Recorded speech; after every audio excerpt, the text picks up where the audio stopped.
So, hi there folks.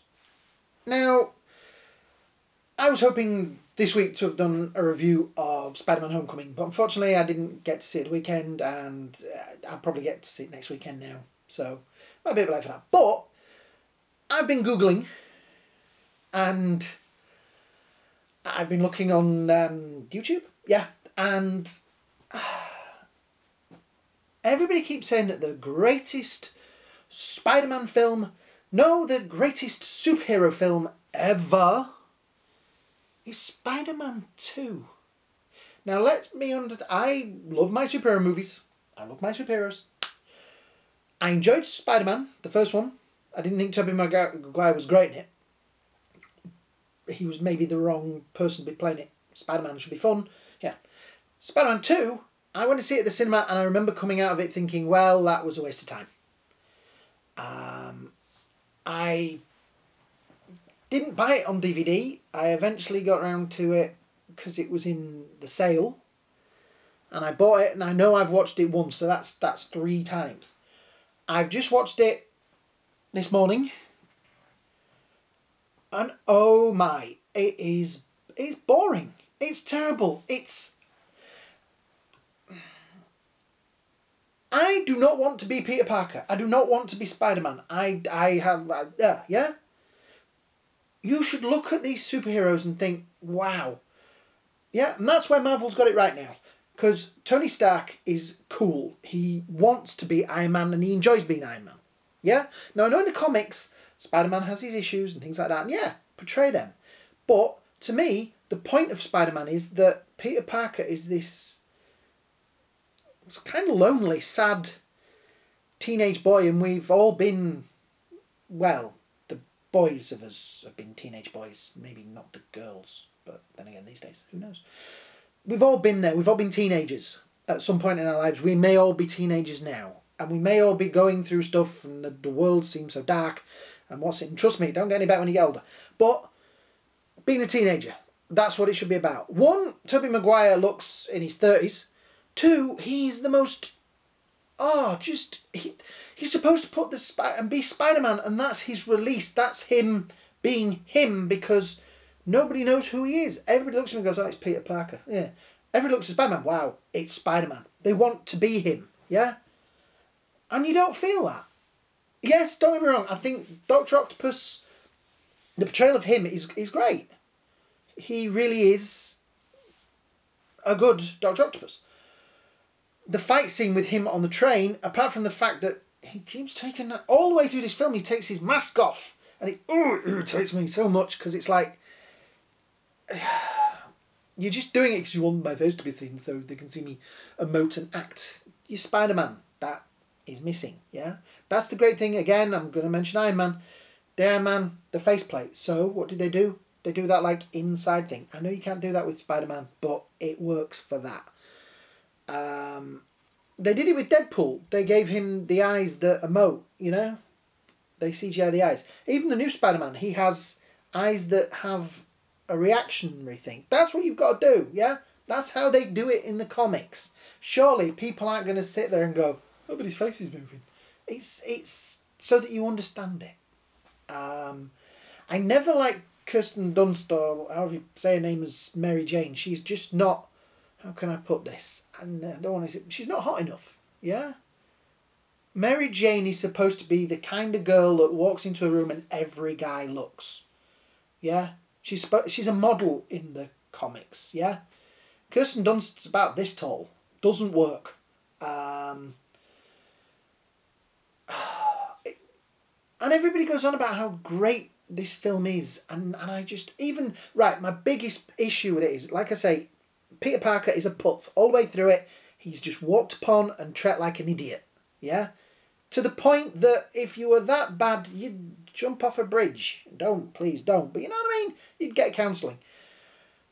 He lives in this crap apartment with a mean landlord that just takes money off him. And his daughter. Yeah? What was that about? And he can't hardly afford to live there, and he has to have these crappy jobs so that he can afford to live there. But Aunt May, she lives in a house on her own, and he says it, you're so on your own, Aunt May. right? So why doesn't he go live with her? Go live in her house, pay her rent money, then she's got money coming in.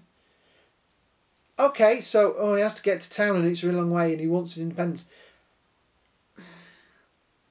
He doesn't have much of a life even in that situation. So independence doesn't really matter, yeah? He needs to get to town to get into New York to get to work. It's not that far. I've seen it. Queens isn't that far away, yeah? And he's Spider-Man. He can swing from a web, take a look overhead. He could get into town a lot quicker. He could stick to the top of a truck. He could stick to the top of a train. He can do that. Yeah? People, please watch this film again and watch it without the rose-tinted glasses on or whatever it is you're wearing. This is a bad film, yeah? I hate to say it, it's like X-Men 2. Everybody goes on about that being the greatest X-Men film ever made. First class, sorry. I don't particularly think they've ever made a good Spider-Man film. I haven't seen the new one yet. They seem to have issues with Spider-Man, again, of making him unhappy all the time, yeah? I don't want to see him unhappy. I want to see him succeed. I want to see him, yes, make the thing that he's unhappy before he becomes Spider-Man. Then once he's Spider-Man, he gets his confidence. The part of being Spider-Man gives him the confidence to be Peter Parker and be a little bit more, up front. I don't know. What's your opinion on this? Please, leave me comments. Leave me stuff at the bottom, yeah? I know I'm ranting, but I keep seeing Spider-Man 2 come up as the greatest film ever, Spider-Man film ever made and the greatest superhero film ever made. We seem to get into this thing that because it's got drama in it and because it's written, I'm going to say it again, that's the great thing that Marvel have done. They've made all their heroes heroes, yeah? Yes, they have their little issues, but they've made it that they are heroic. And DC have gone like the way of the early Spider-Man films and made everything and down and dry and I'm so unhappy and yeah, I don't go to the cinema to see that. I go to the cinema to enjoy myself, yeah, and I want to go see a film. And like I say, this new Spider-Man film, the bits I've seen of it, Homecoming, it really does look like they've made Peter Parker. I went to see Amazing Spider-Man with Andrew Garfield, and the second one, particularly the second one, suffered from the same thing, that everything has to be dreary. Don't do it anymore. Let's have... They're comic book movies.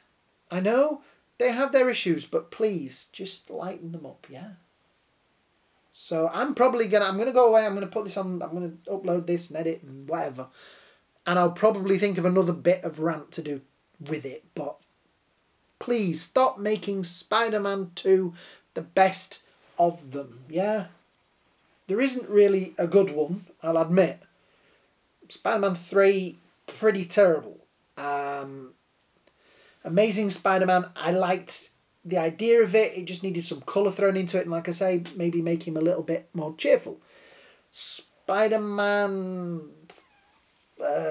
Amazing Spider-Man 2, just a mess. I feel Jamie Foxx was like, why cast him? Why not just find somebody that looked a bit geeky rather than, I don't know, because he's got a big name, I suppose. Green Goblin was wrong. Rhino was okay, but still underused, but shouldn't have been there anyway. Electro was bad. It was setting up Sinister Six. Didn't work. Spider-Man, the first one with Tobey Maguire, I didn't mind it. It was all we had. I think that's the problem with this. We have this it's all we had thing. I'll admit, I went to see the first X-Men film, I really enjoyed it. I watch it now and I go, you know what, it's okay. So, I'm going to go and have a lie down now. So, if you liked this video, you probably didn't,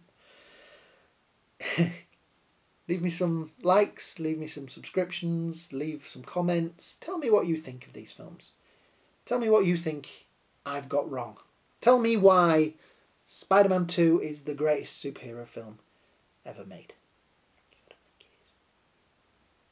So, that's it for now. I shall see you all later. We're going to wrap it up here and pack all the camera equipment away.